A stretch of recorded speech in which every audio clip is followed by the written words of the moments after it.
Hello छात्रों, आज चतुर्थ पाठ का हास्य बालक कवि सम्मेलनम के बारे में जानकारी दे रहे हैं।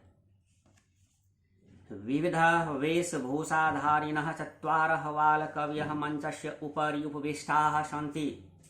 अधः श्रोतारः हास्यकविताश्रवणाय उत्सुकाः सन्ति, कोलाहलं च कुर्वन्ति। प्रसंग है इसका प्रस्तुत नाट्यांश हमारी संस्कृत भाषा की पाठ्य पुस्तक रुचिरा में संकलित हास्य बाल कवि सम्मेलनम नामक पाठ से उद्धृत है। इसमें व्यंग्यपूर्ण हंसी भरी बातों से पाठकों का मनोरंजन किया गया है। अनेक प्रकार की वेशभूषा धारण किए हुए 4 बालक कवि मंच के ऊपर बैठे हुए हैं। नीचे श्रोता हास्य कविता सुनने के लिए उत्सुक है और शोर कर रहे हैं। संचालक अलम कोलाहलेन अद्य परम हर्षस्य अवसरः यत् अस्मिन् कवि सम्मेलने काव्यान्तरः काल्यापकास्य भारतस्य हास्यकवि धुरन्धराः समागताः सन्ति। एहि करतल ध्वनिना वयम् एतेषां स्वागतं कुर्मः। शोर, संचालक कह रहा है, शोर मत करो। आज बहुत खुशी का मौका है कि इस कवि सम्मेलन में काव्य का संहार यानी नाश करने वाले और समय को व्यर्थ बिताने वाले भारत के महान हास्य कवि आए हुए हैं। आओ तालियों की आवाज से इनका स्वागत करते हैं। गजाधर सर्वेभ्यो अरिसेकेभ्यो नमो नमः। प्रथमं तावद् अहम् आधुनिकं वैद्यम् उद्दिश्य स्वकीयं काव्यं श्रावयामि। वैद्यराज नमस्तुभ्यं। यमराज सहोदर नमस्तु हरति प्राणान्। वैद्यः प्राणान् धनानि च। सर्वे उच्चे हसन्ति। यमराज तो गजाधर सब अर्शेक्यभ्यो जिनको कविता सुनने में आनंद नहीं आता को बार बार प्रणाम। तो पहले मैं आधुनिक आजकल के वैद्य को लक्ष्य करके अपना काव्य सुनाता हूँ। हे यमराज के भाई वैद्यराज, डॉक्टर तुम्हें प्रणाम। यमराज तो केवल प्राणों को हरता है, परंतु वैद्य तो प्राण और धन दोनों को हर लेते हैं। सब जोर जोर से हंसते हैं। कलांतकः अरे वैद्यम सर्वत्र परंतु न ते मादृशाः कुशलाः जनसंख्या निवारणे ममापि काव्यम् इदं श्रृण्वन्तु भवन्तः। शीतां प्रज्वलितां दृष्ट्वा वैद्यो विस्मयामागतः। नाहं गतो न मे भ्राता कस्येदं हस्तलाघवम्। सर्वे पुनः हसन्ति। कलांतकः अरे वैद्य तो सब जगह है, परंतु के जनसंख्या घटाने में मुझ जैसे कुशल नहीं हैं। मेरा भी यह काव्य आप सब सुनिए। वैद्य चीता को जलती हुई देखकर हैरानी को प्राप्त हो गया।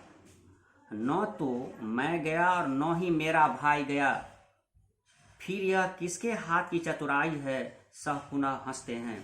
तुंदिला तुंदस्य उपरि हस्तम आवर्तयन् तुंदिलो अहम भोः ममापेदं काव्यं श्रूयतां जीवने धार्यतां च। प्राणं प्राप्त दुर्बुद्धे मां शरीरं दयां कुरु। प्राणं दुर्लभं लोके शरीराणि पुनः पुनः सर्वे पुनः अट्टहासं कुर्वन्ति। तुंदिला तोंद यानी बड़े पेट के ऊपर हाथ फिराता हुआ, अरे मैं तुंदिल बड़े पेट वाला हूँ। मेरा भी यह काव्य सुनिए और जीवन में धारण कीजिए। हे दुर्बुद्धे, दूसरे के अन्न को पाकर शरीर पर दया मत करो। संसार में दूसरे को अन्न दुर्लभ है, शरीर तो बार बार प्राप्त हो जाते हैं।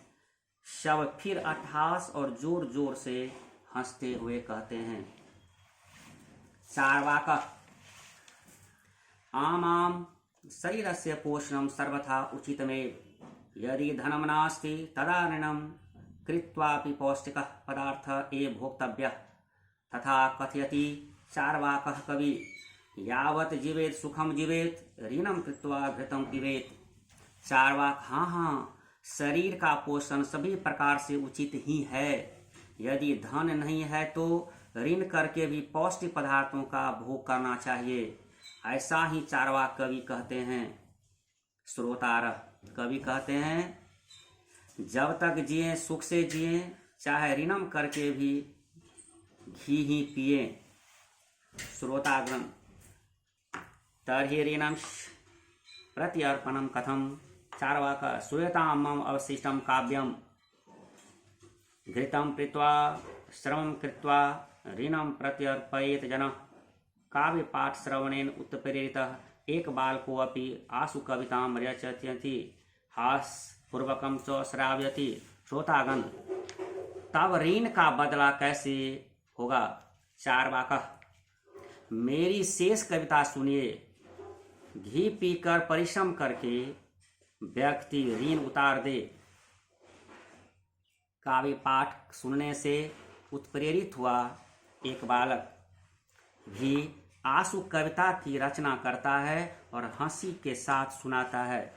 बालकः श्रूयतां श्रूयतां भो ममापि काव्यं गजाधरं कविं चैव तुन्दिलं भोजलोलुपं कायांतकं तथा वैद्यं चार्वकं च नमाम्यहम्। काव्यं श्रवित्वा हा हा हा हा इति कृत्वा हसति अन्ये चापि हसति सर्वे गृहं गच्छन्ति।